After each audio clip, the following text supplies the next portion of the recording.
Hi there. I'm making this as a possible series of videos to carry on the work of discussing Wim's video on double beat theory. I have recently been publicly accused by him of not being thoroughly acquainted with his work and of not having watched all his videos on the subject. He is right on this point. He has rather too many videos, and if I had to watch them all, there are many other things I would have to give up in my life. But Wim doesn't seem to understand that I don't need to have watched all of his video to be able to refute some of them. He has said that I made a video which aimed at proving him wrong in every single respect. This is absolutely not true. I have tried to show why I thought he was wrong on very specific points, touching specific composers. I'm not so far claiming that all his videos are nonsense. I'm not even claiming that double beat theory as a whole is to be entirely rejected. I simply don't know. But when I say something which goes against one of his claims, I do it with the support of some concrete evidence. I don't, for example, need to know all he has to say about Mersenne, who died in 1648, some 167 years before the invention of the metronome, to refute Wim's claims that Chopin used double beat. If Wim thinks I'm talking nonsense, he's perfectly free to tell me exactly how. So far, apart from telling me that he was disappointed and that I should have my piano tuned, which I have done, he has not addressed any points I have made. So in this video, I want to tackle a rather interesting and subtle point about double beat, which he developed a while back. He was talking about these people who supposedly wrote in single beat notation, but with marking consistent with double beat notation. The argument was the following. Novello's metronome marking in his editions, though written clearly in single beat, are very slow. Wim claims roughly half of what modern interpretation would do. It is therefore assumed Novello is writing in single beat what other composers were writing in double beat, thus revealing the existence of the letter. It is at first an interesting argument and one which seems quite convincing. And indeed, when I looked at his marking for the Mozart Requiem, I was a bit taken aback initially. They are, on the whole, the slowest tempo mark I knew for this piece, and by quite a margin. I will run through them. It might be a bit tedious, but it's interesting enough that we would spend the time to do this. The introit at 76 for the quaver runs something like this.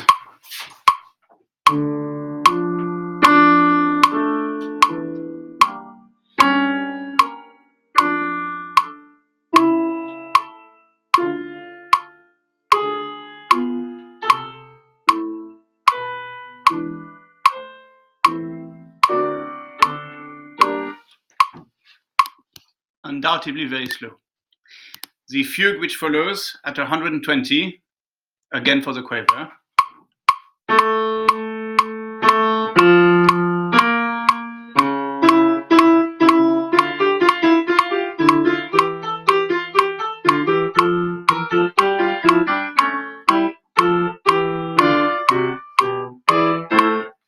Something like that. Very slow. The dies irae at 112.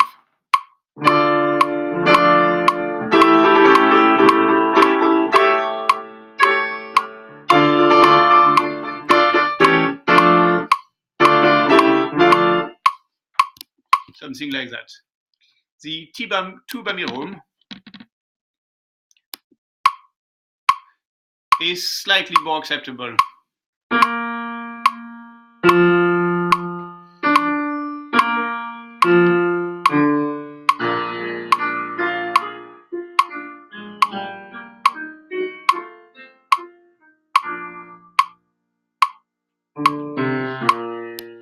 Something like this. Then we have the Rex Tremandere, which at 72 again runs like this.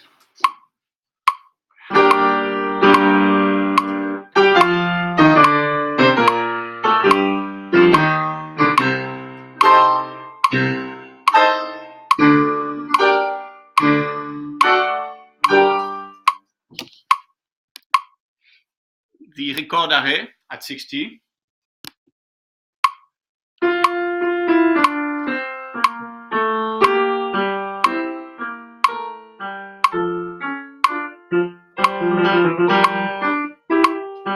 And so on. The confutatis, 88.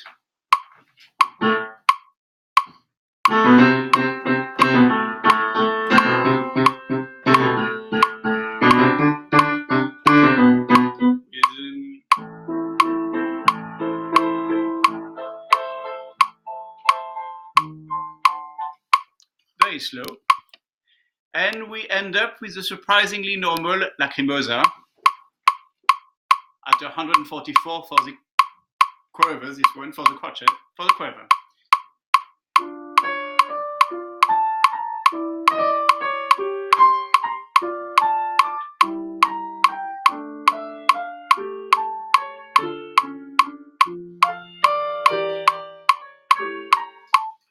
In fact, this one is not only normal, it's on the fast side of things. So on the whole, with some exceptions, we can see that those tempis are rather on the slow side of slow. Let me just get back at my bearings. But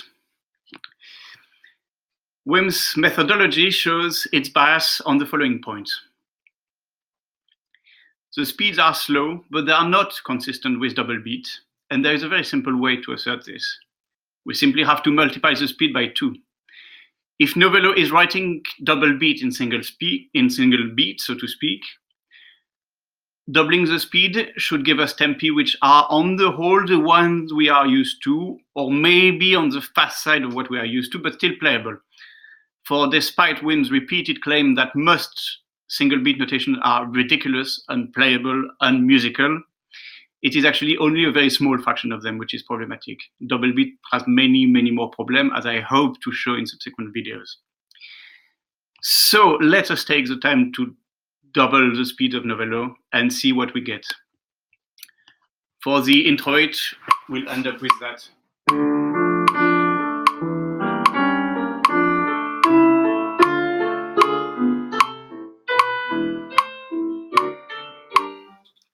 I've never heard it played like this. The fugue would become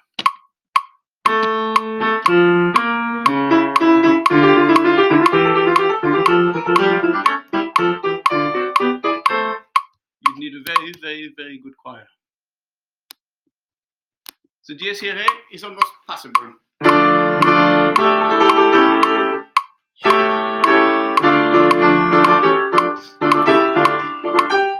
Still terribly fast. The tuba mirum at 162.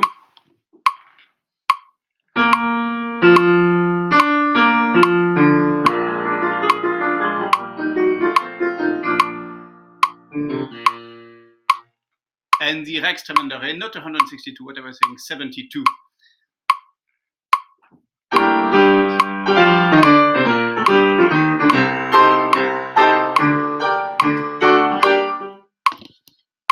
Impossible.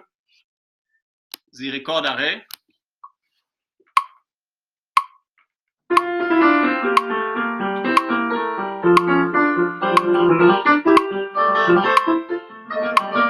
Something like this. The confutatis.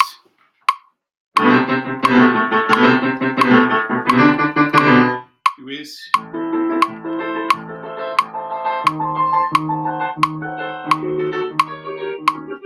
something like that, and to finish with the lacrimosa.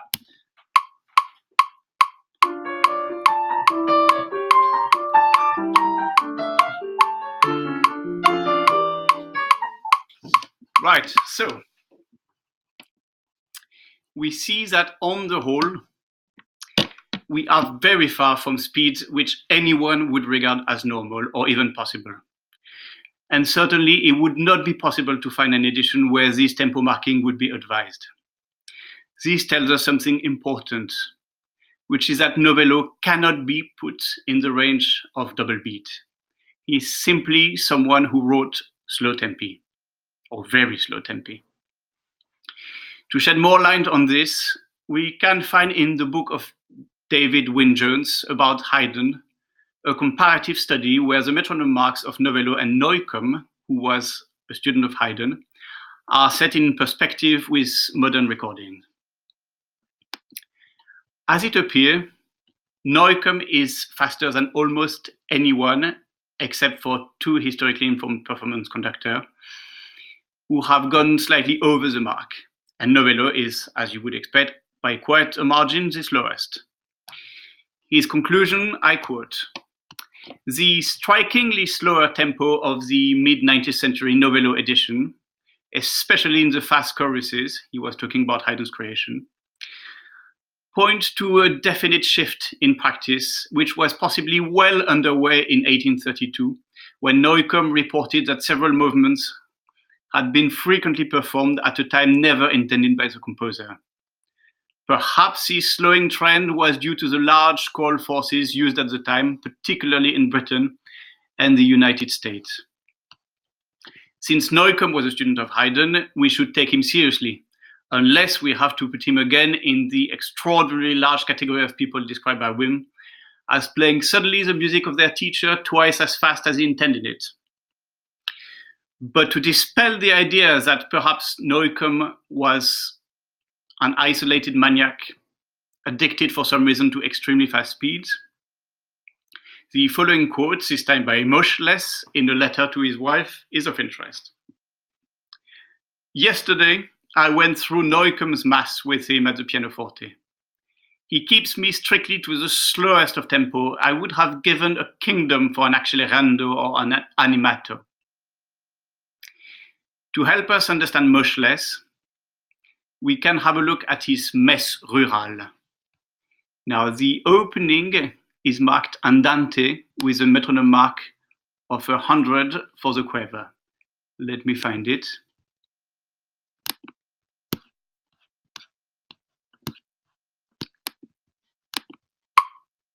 I'll play you the very beginning.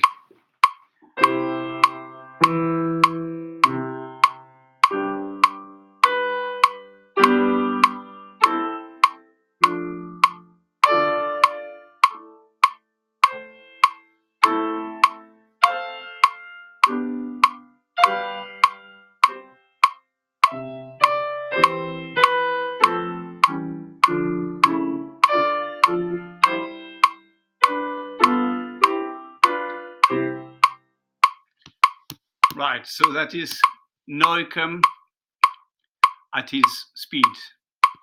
So let's try it in double beat and see.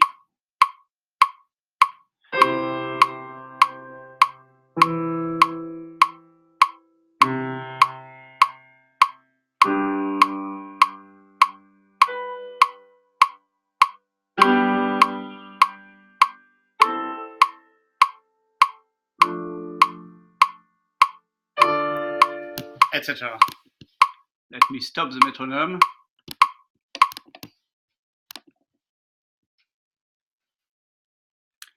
Yes. We see that it's blatantly impossible that Neukomm was writing this in double beat. And this is not an isolated example. I've looked at quite a bit of his music, and his markings tend to be always quite slow.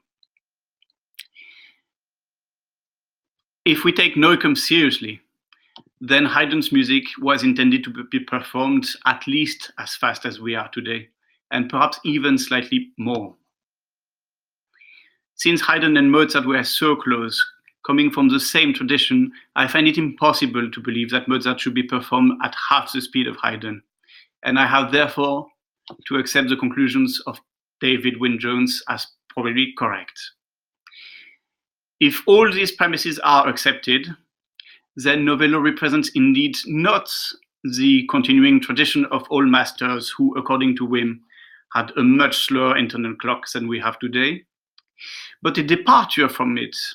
And this tradition was not one which was inclined towards slow speed, but rather towards faster ones, which the design of the instruments, the size of the orchestra encouraged anyway.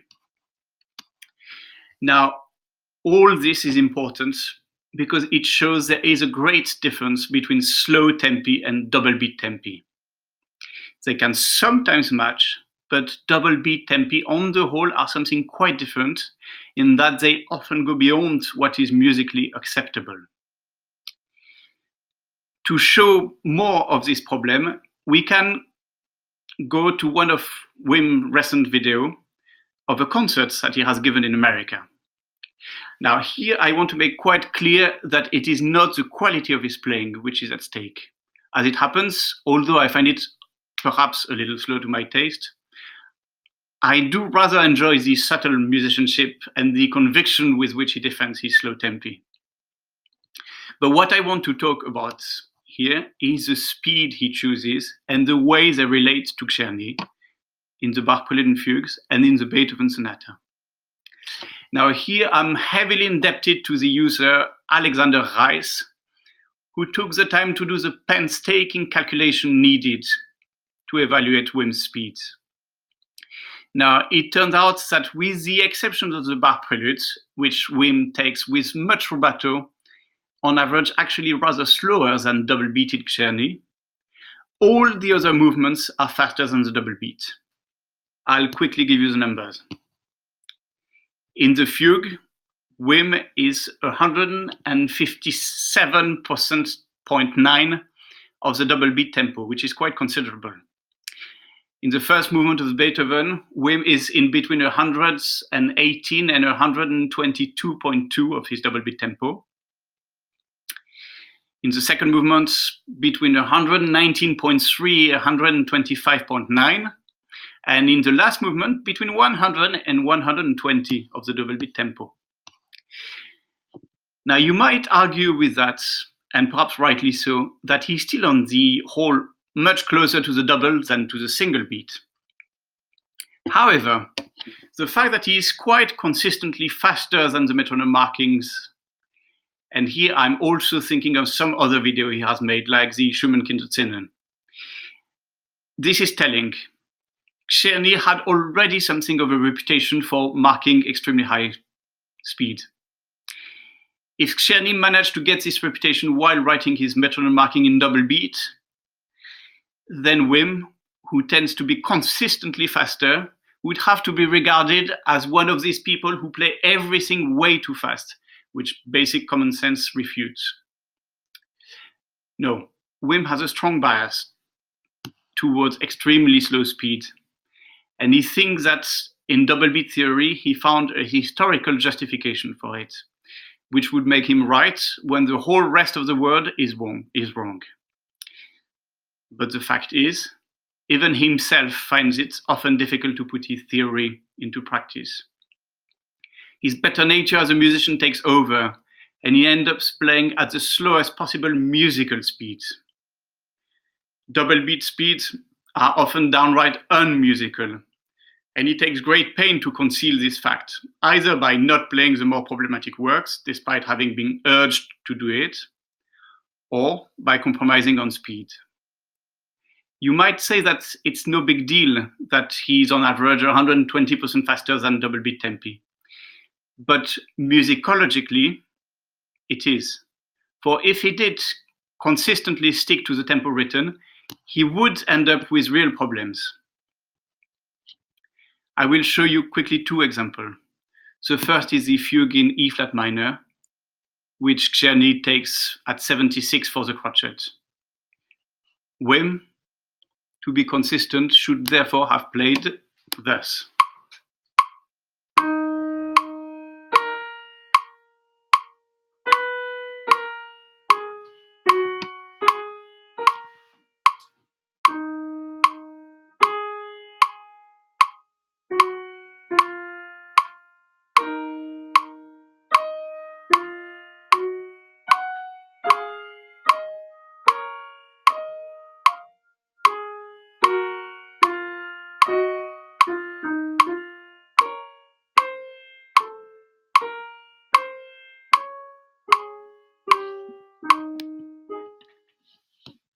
as we have seen, he was very far from it.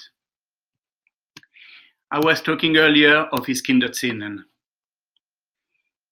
Here is what the second one would have sounded like if he had stuck to Schumann's strict tempo of 112 and played it in double beat.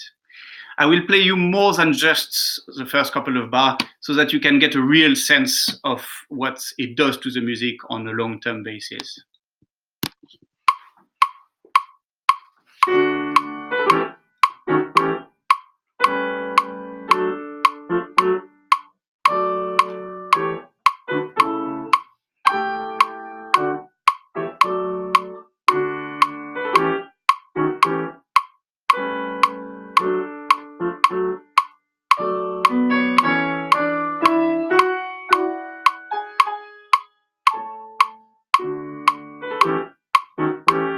And then